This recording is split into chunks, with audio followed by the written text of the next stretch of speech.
Estoy sospechando de que no existe. Contrato de aprendizaje. Jóvenes, me ha llamado el señor de la fotocopiadora. Los textos, chicos. Han hecho hacer y no han... Me van a cobrar a mí. Así que los que faltan recoger, les pido vayan porque no quiero tener problemas. Ya tengo los nombres de quienes no han recogido. Así que mañana háganlo, porfa. ¿Ya? ¿Para qué han hecho hacer si no recoger, por favor? Y nuestro examen es pasado mañana, así que, por favorecito, les reitero. Así, aprendizaje. Ya, a ver. El contrato de aprendizaje, según el artículo 20, perdón, el artículo 28 del contrato, perdón, estoy mal, de la Ley General del Trabajo establece, es aquel en virtud del cual el patrono se va a obligar a enseñar prácticamente por sí o por otro oficio o industria, realizando el trabajo del que aprende con o sin retribución, y por tiempo fijo que no podrá exceder de 2 años. Se comprende la aprendizaje de comercio y las compañías que utilizan motores mecánicos. A su vez, el artículo 21 del decreto reglamentario refiere: todo contrato de aprendizaje debe ser refrendado por el inspector de trabajo, el que también intervendrá su conclusión para examinar su cumplimiento.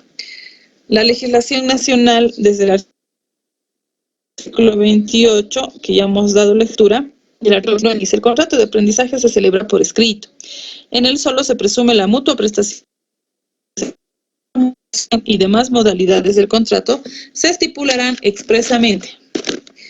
Artículo 30. El patrono está obligado a conceder al aprendiz las horas necesarias para su concurrencia a la escuela. En caso de accidente o enfermedad del aprendiz, dará aviso a sus representantes el servicio de prestarle las primeras atenciones médicas. El reglamento en su artículo 22 dice: todo contrato de aprendizaje considera bajo responsabilidad personal del patrono el cumplimiento del primer periodo del artículo 30 de la Ley sobre Asistencia Escolar. En caso de incumplimiento, el patrono condenará al pago de salarios por todo el tiempo que duró la prestación de servicio del aprendiz. La forma de control se encuentra en el artículo 21 del reglamento, donde indica: todo contrato de aprendizaje será refrendado por el inspector del trabajo, que también intervendrá su conclusión para examinar su cumplimiento. La remuneración resulta ser accesoria, porque la base fundamental de estos contratos de trabajo es el de la enseñanza para el aprendiz para que tenga calificado. El artículo 29 refiere que la remuneración y demás modalidades del contrato se estipularán expresamente. Obligaciones de las partes. Debemos indicar que la naturaleza jurídica de este contrato se ha discutido demasiado dentro del campo de la de tal manera que unos lo señalan como locación de obra y otros como contrato mixto, en el que se decía que el aprendiz se obliga a prestar servicios y el maestro opera el oficio, que a la vez se decía que se debe tomar como locación de servicios. El patrón no está obligado a conceder al aprendiz las horas necesarias para la concurrencia a la escuela en caso de accidente o de enfermedad. El aviso a sus representantes legales sin perjuicio de prestarle las primeras atenciones médicas. La extinción. El artículo 28 refiere que esta duración a plazo fijo y que no puede exceder de 2 años, ¿ya? Entonces estamos indicando que es un contrato bilateral. Es tratada para aprender un oficio o industria. Decimos que es temporal en virtud de que es un contrato a plazo fijo que no podrá exceder. Podrá ser o con o sin remuneración, puesto que el objeto de este contrato de trabajo es justamente el aprendizaje de un oficio. Por lo que al estar aprendiendo esta forma, digamos, de obtener, es decir, el oficio es una capacitación que no va a tener en otro lado y por lo tanto la remuneración no siempre va a ser alcanzada. Ahora bien, También vamos a considerar que no es una jornada total la que se va a trabajar, puesto que también tendrá que tener un permiso para poder al colegio, a la escuela, ¿ya? Para que se pueda evidenciar que se está realizando el aprendizaje, la inspección de trabajo podrá hacer controles entre el desarrollo de esta actividad y a la finalización para justamente verificar, evidenciar, cerciorarse que se ha cumplido el objeto que es el aprender un oficio. Si lo que hubiese contrario simplemente trabajado para alguien, una persona, de manera gratuita, lo que va a hacer la inspección del trabajo es, al cerciorarse que no existe este aprendizaje, le va a solicitar a que se cancele el honorario correspondiente a un mínimo nacional, ¿ya? Les decía, como todo contrato a plazo fijo debe ser por escrito, es la regla, y en este caso estamos estableciendo que no puede exceder de los 2 años, ¿ya? Ahora bien, la mayoría de las veces este tipo de contrato es para personas que son menores o están asistiendo a la escuela, y siempre lo hacen, incluso lo firman los contratos con sus representantes legales, sus tutores, que puedan justamente suscribir un documento por ellos, que esta persona o trabajador pueda realizar el aprendizaje de un determinado oficio, ¿ya? Como les decía entonces, la remuneración accesoria, no sin cancelar.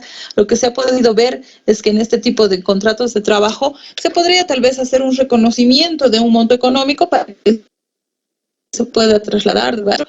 Pero no considerarlo como salario, sino como una especie de ayuda. Ustedes han visto que estos tipos de contratos incluso aplican, ustedes están haciendo ahora, ¿no? Esas prácticas laborales tienen mucho que ver con un contrato de aprendizaje, no son remunerados, pero lo que están buscando es que ustedes tengan una determinada experiencia en virtud de lo que van a ir aprendiendo. Digamos, en un contrato de trabajo, como el que usando en estos anteriores días, justamente en contrato a plazo fijo, cuando generamos un contrato de aprendizaje tendríamos que poner al establecer un contrato a plazo fijo tendríamos que establecer hasta cuándo, me refiero al hecho de que no podría exceder los 2 años en este caso. Al establecer remuneración tendríamos que decir que no existe remuneración puesto que el objeto es el aprendizaje de un oficio. Sin embargo, se podrá cancelar un monto de unos 400 para el transporte del trabajador, podría ser de ese estilo. Ahora bien, no están obligados, les digo, a ese reconocimiento de un porque él, en contraposición al servicio prestado, está aprendiendo un oficio, que tal vez en otra oportunidad tendría que necesariamente asistir a ¿qué les digo? A ver, si queremos aprender, por ejemplo, mecánica, ya existen carreras, ¿verdad? Ok, en la Universidad Mecánica Automotriz, o sea, para evitar tener que estar en la universidad o en algún instituto, es que justamente aplica este aprendizaje, ¿no? Y que lo va a impartir el mismo empleador, digamos. ¿Tienen alguna consulta hasta aquí? Muy corto, pero características específicas. El contrato de aprendizaje.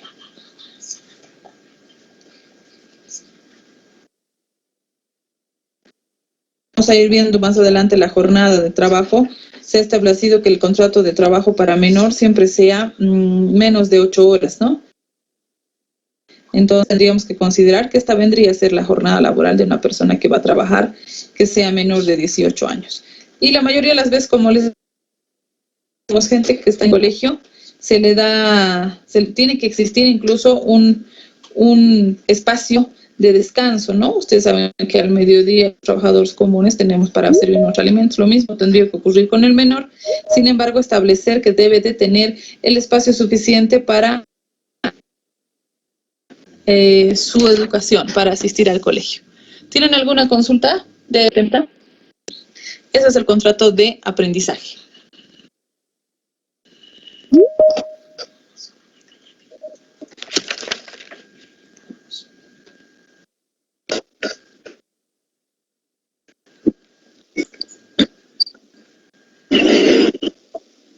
Ya, vamos a ver el contrato de enganche.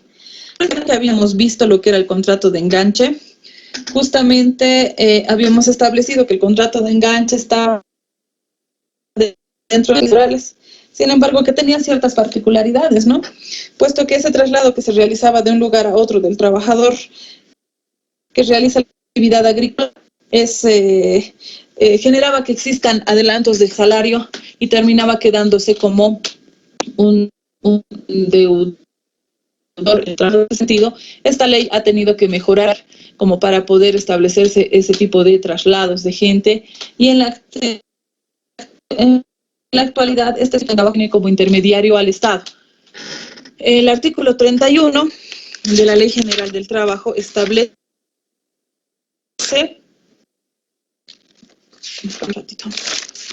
el artículo 31 establece que se va a relacionar con una persona natural o jurídica para el reclutamiento de trabajadores que vayan a realizar exclusivamente trabajos agrícolas o zafreros de cualquier clase. Van a existir tres partes importantes: que el contrato tiene que ser de persona distinta al patrón, ¿no? Que las faenas siempre se van a cumplir fuera de la residencia habitual del trabajador, y que el Estado podrá actuar como intermediario. ¿Por qué actúa como intermediario en la actualidad en este tipo de contratos? Puesto que, como les comentaba, hace mucho tiempo atrás se había establecido de que estas actividades que se realizaban necesariamente se ocurría, ¿no?, el traslado de trabajadores a otros departamentos. Sin embargo, como se le adelantaba el salario, quedaban como deudores. Les comenté también que esto había ocurrido en los años 70, y que la gente que se trasladaba puesto que el trabajo era muy explotado, no existían las condiciones de trabajo como estableciendo buena remuneración. En lugares donde ya hay más de 20 trabajadores, tendríamos que establecer que hayan tipo campamentos, donde no solamente tengan un lugar donde dormir y servir sus alimentos, también que exista ya un módulo de salud para que estos puedan ser atendidos. Y eso en la antigüedad existía, ¿no? No se les daba, digamos, las condiciones para que un trabajador que se traslada a otro lugar pueda vivir tranquilo. Esas condiciones han cambiado, puesto que el Estado interviene ya en este tipo de contratos, justamente para poder generar que se cumplan todas las condiciones de trabajo, y para generar que además no existan adelantos que no existan adelantos, que no haya deudor, que se pague inclusive los traslados de gente por parte del empleador, y no sea todas esas condiciones que les refiero, que en la actualidad debe de tener este tipo de contratos de trabajo. ¿Tienen alguna consultita?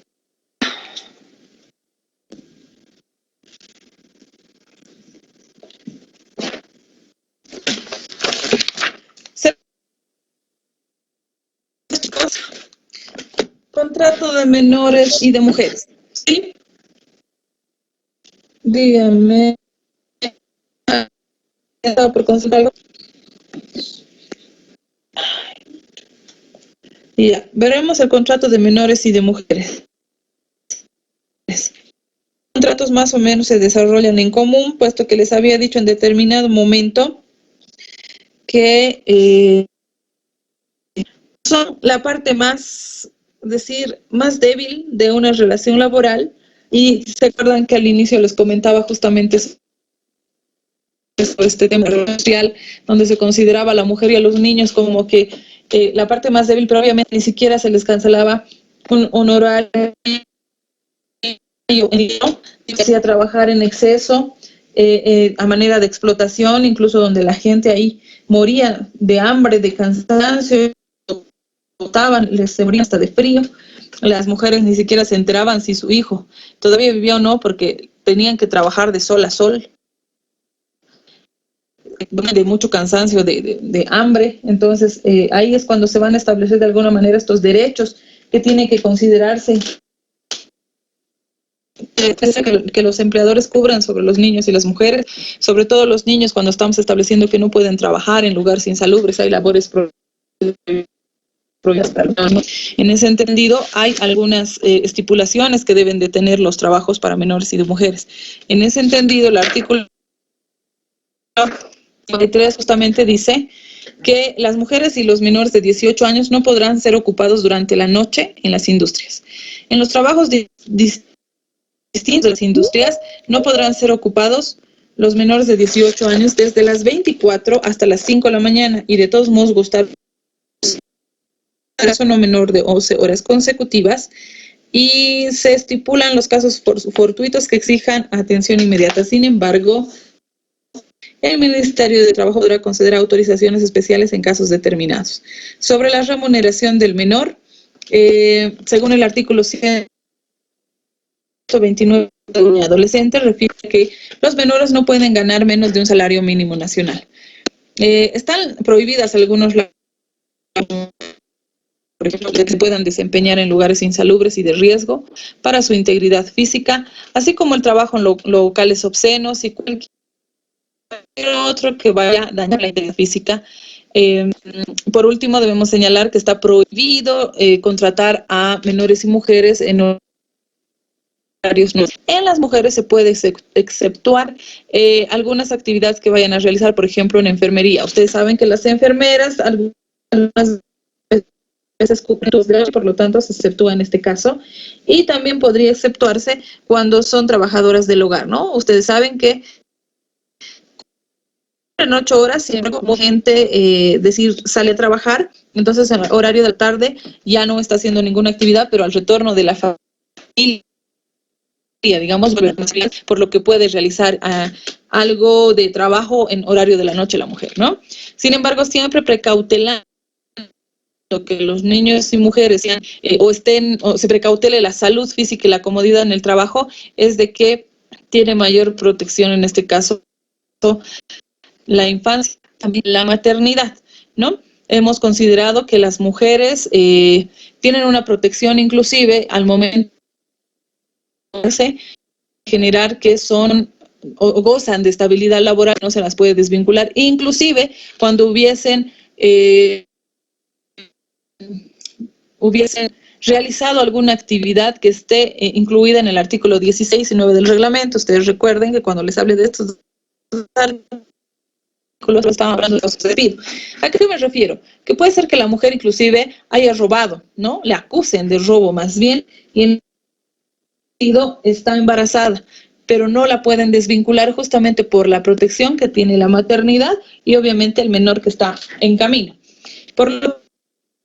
Una vez de que este menor haya cumplido 1 año de edad, recién se procederá a la desvinculación. Ahora, esto no solo aplica a la mujer embarazada, sino también al esposo de la mujer embarazada. Quiere decir que un varón que tenga a su mujer, a su esposa en gestación, tendrían que no desvincularlo, o sea, goza de estabilidad laboral hasta que su hijo menor cumpla el año de edad. Entonces, entendido, si alguien desvincula, digamos, a una madre gestante o a un padre que tiene a la esposa en gestación, va a poder incluso realizar un amparo constitucional porque, como les reitero, gozan de estabilidad laboral hasta que sus hijos cumplan 1 año, inclusive si tienen alguna causal justa de desvinculación, de despido. ¿Ya? Por otro lado, tenemos que establecer que en el tema de las mujeres, así como gozan de este tema de lo que no se les puede desvincular, tendríamos que establecer que además se les tiene que 45 días antes y 45 días después, con el goce del 100% de sus saberes, de un descanso, ¿no? También se les tiene que dar una hora de lactancia a las mujeres, que es de 1 hora diario, puede ser en horario de la mañana, en el ingreso de la mañana o el ingreso de la tarde, para que las mujeres puedan dar de lactar a sus niños, ¿ya? Aparte de esto, ustedes saben de que existe las asignaciones familiares, que tienen que ver justamente con los subsidios que se les entrega a los padres, ¿no? Porque en este caso no solamente se le da a la mamá, si es el tema que le trabaja, sino el padre, es al padre al que se le va a otorgar esta asignación familiar de los subsidios, justamente para cubrir esas necesidades básicas de la que goza una madre, está la gestación, ustedes saben que se tienen que alimentar mejor, un mejor desarrollo y obviamente el trato de darle una mejor salud mensualmente para realizar esos controles, ¿no? En ese sentido, establezcamos de que existen estos derechos en la mujer que viene a ser, va a ser madre, ¿no? La madre, en todo caso, una mujer gestante. ¿Tienen alguna consulta? ¿Aquí?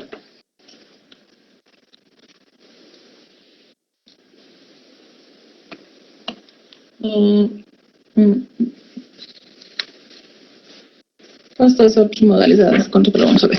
Ahora, en este caso, en nuestro texto, hay algo que nosotros no tenemos y lo que vamos a trabajar en este momento. A ver, no sé si se los he puesto ya en la plataforma, chicos. Vamos a desarrollar una actividad en este momento que es calificada. Es cortita. Lo que quiero es aquí. Se los voy a poner en la plataforma, sin embargo, se los estoy abriendo la tarea de hoy que vamos a realizar y de qué manera concluyendo vamos a ir consultando, vamos a ir preguntando, vamos a ir saliendo de dudas.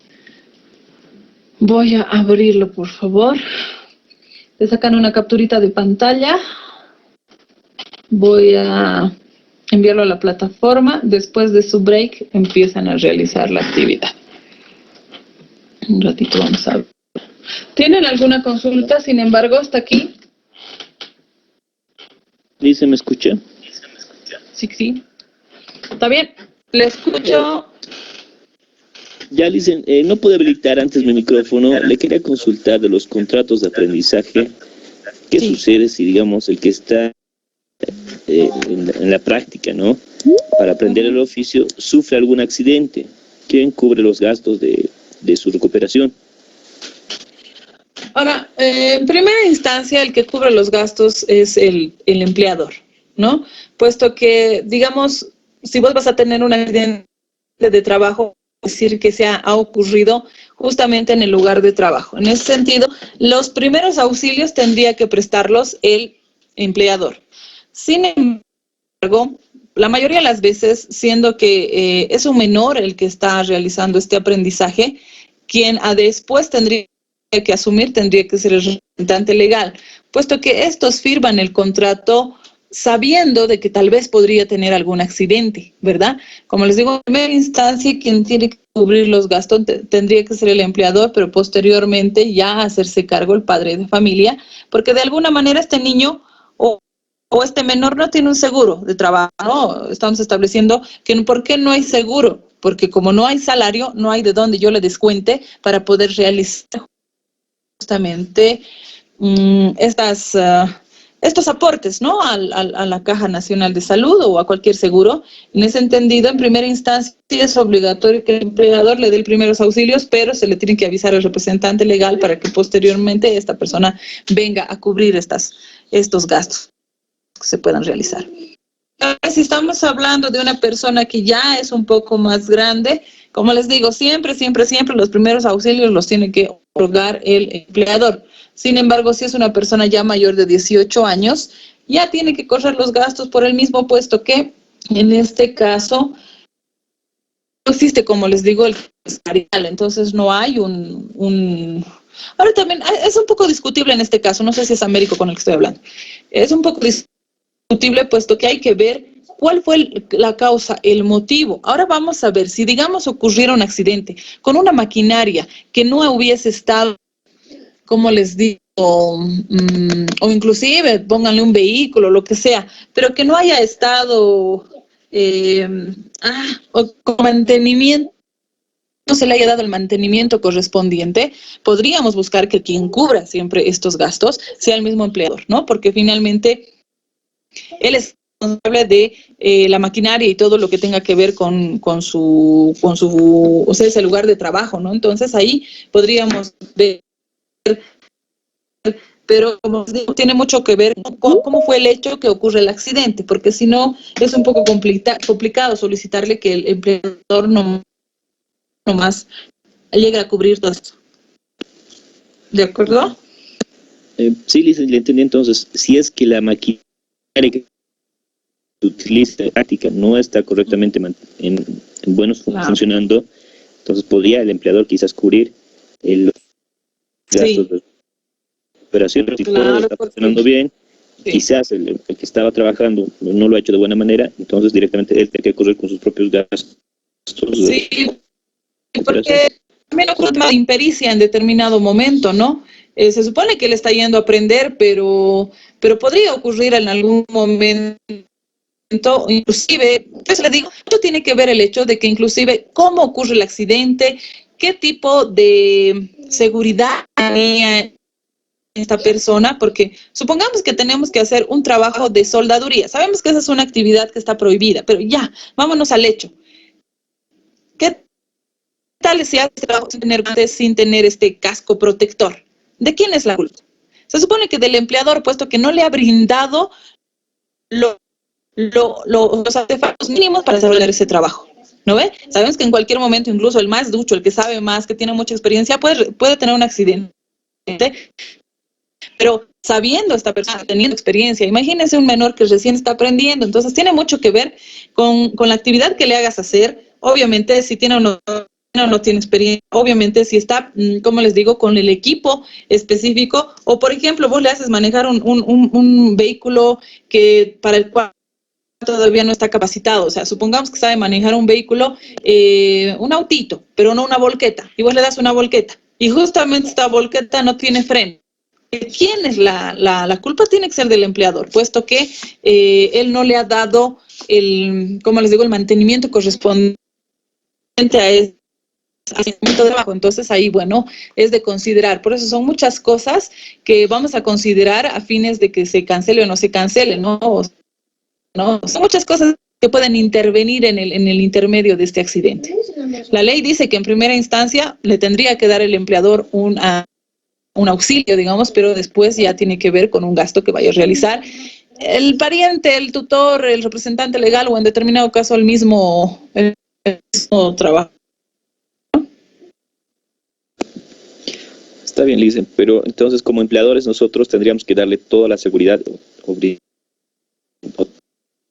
Sí, porque, exacto, porque la macana es, claro, es que como no podemos nosotros llegar a cubrir ningún salario, no le podemos hacer como agentes de retención un descuento para la caja. Porque si fuera así, sería una belleza, ¿no? O sea, que la caja va a cubrir, sabemos. Pero como no hay salario, no vas a hacer nada. Entonces, lo mejor para cuidarse los empleadores es que le puedan dar todos los instrumentos y así evitar accidentes, porque vos sabes que el accidente no lleva solamente a una médica, puede llegar al hecho de perder una extremidad, perder la vista, perder un dedo, cuando estamos justamente hablando de actividad maquinaria, pónganle, ¿no? Entonces, es mejor evitar, no solamente por el gasto, sino por muchas otras cuestiones que pueden ocurrir. Hasta puede llegar la misma inspección a realizar una inspección a tu trabajo y decir, ¿por qué no cuenta con esto, con esto, con esto? Y sabemos que esto tiene que ver mucho con la seguridad industrial y demás cosas, ¿no? Entonces, es mejor evitar y tener mucho cuidado. Porque para vigilar, digamos, estas relaciones, la inspección de trabajo, sabemos que en cualquier momento pueden realizar una revisión y bueno, o sea, ahí vamos a tener en determinado momento una complicación, ¿no? Y hasta podemos tener multas justamente porque no hemos tenido cuidado en el tema de la seguridad. Muchas cuestiones al respecto y que les cuento que la inspección de trabajo justamente es esto lo que está buscando, hacer revisión para ver si se cubren estos temas de seguridad y multar, ¿no? Entonces, de por ahí le entra dinero al Ministerio de Trabajo.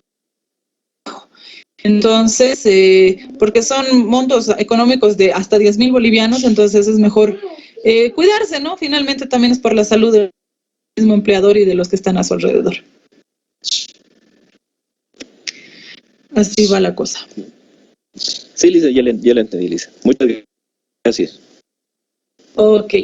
Ahora sí, le han sacado una capturita de pantalla a la pantallita para que puedan ver eso. No es una edad muy, para decir, para buscar mucho. Ustedes van a encontrar todo eso que les está solicitando. Es primero saber qué son las asignaciones familiares, después subsidio, qué es el subsidio de natalidad, qué es el subsidio de lactancia y por último, qué es el subsidio de sepelio. ¿Qué se requiere como requisito para tener este subsidio? ¿Cuánto se paga y cómo se paga? ¿Ya? ¿Y de cuándo a cuándo más o menos? ¿Y cómo se sanciona si alguien incumple el otorgamiento de estos subsidios? Me refiero al empleador. ¿Qué va a pasar si no se pagan las asignaciones familiares? Entonces, cito por favor, tómese, porque estamos casi a las 8, unos 10, 7 minutos y después empiezan su actividad. Me dan tiempo a que yo la ponga en plataforma y después ya la van a poner en plataforma. ¿De acuerdo? Esta es una actividad también calificada. Ya lo han visto, ¿no, chicos? Me refiero al hecho de que ya lo puedo dejar de compartir. Y lo voy a poner en la plataforma. Ahora sí, un breakcito pequeñito. Y de ahí retornamos para que ustedes puedan empezar la actividad y poner en plataforma, por favor. ¿Tienen alguna consulta de la actividad, por si acaso?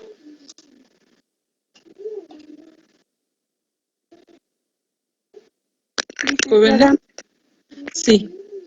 Yo tengo una consultita. Bueno, aquí Diga. del contrato del trabajo de menores de mujeres, ¿en qué Sí. artículo indica que las mujeres tienen que trabajar 7 horas? Eso quería saber. Está en la jornada laboral de la Ley General del Trabajo, ya le digo. Eso nosotros todavía no lo hemos revisado. Ahorita le digo. Lo que pasa es que nosotros vamos a revisar un determinado tema, que es la jornada laboral, pero el artículo 46 adelante está hablando de la jornada de trabajo. Ahí tiene que estar establecido el tema de la mujer. Dice que las mujeres y menores de 18 años no excederá de 40 horas semanales diurnas, ¿ya? Nosotros sabemos que el trabajo normal de las personas son 48 horas semanales. Para el caso de las mujeres y menores dice que no puede exceder de 40, ¿ya? Entonces, ahí hemos considerado de que, bueno, es más, la ley dice de que no puede superar las 7 horas, exceptuando estas actividades, como les decía, de trabajo nocturno, que sea de enfermería, más o menos, alguna actividad que necesariamente la mujer tenga que estar en el horario de la noche, ¿no? Entonces, esto sería lo que dice sobre la mujer y los menores, a partir del artículo 46 de la Ley General del Trabajo. Está bien. Gracias. Sí, sin embargo, este temita lo vamos a poder ver de manera específica cuando ya estemos empezando a ver el tema de los finiquitos, la jornada laboral. Entonces ahí vamos a poder ver justamente este tema del contrato o de la jornada laboral de la mujer y de los niños, se encuentra ahí, ¿ya? Está bien. Ok, entonces pueden empezar su break y después de cito pueden empezar su actividad. Hasta mientras tanto el break yo voy a estar poniéndolo en la plataforma, ¿ya? ¿Cuál consulta me ves?